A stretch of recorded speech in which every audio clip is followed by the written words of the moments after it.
2024 সালের বৈষম্যবিরোধী আন্দোলনের সময় ঢাকার ভাটারা থানাধীন এলাকায় ঘটে যাওয়া এক হত্যাচেষ্টা মামলায় ঢাকাই চলচ্চিত্রের 17 জন অভিনয়শিল্পীকে আসামি করে মামলা করা হয়েছে।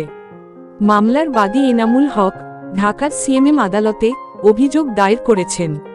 অভিযোগে বলা হয়েছে, আসামিরা আন্দোলন দমনে বিপুল পরিমাণ অর্থ সরবরাহ করেছেন।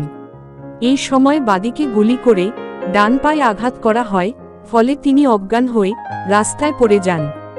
ঢাকাই চলচ্চিত্রের যে 17 জন অভিনয়শিল্পীর বিরুদ্ধে হত্যাচেষ্টার অভিযোগে মামলা দায়ের করা হয়েছে তারা হলেন চিত্রনায়িকা অপু বিশ্বাস, নুসরাত ফারিয়া, নিপুণ আক্তার, সুবর্ণা মুস্তাফা, মেহের আফরোজ শাওন, আসনা হাবিব ভাবনা, আজিজুল হাকিম, শাহনুর, জ্যোতিকা জ্যোতি, সোহানা সাবা, উর্মিলা শ্রাবন্তী কর, তানভিন সুইটি, জাকিয়া মুন, সাইমন সাদিক, কোকিয়া প্রাচী, তারিন জাহান এবং আলোচিত চিত্রনায়ক জায়েদ খান।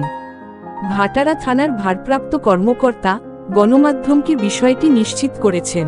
ওসি জানান, মামলার কার্যক্রম আইনি প্রক্রিয়া অনুযায়ী চলমান রয়েছে।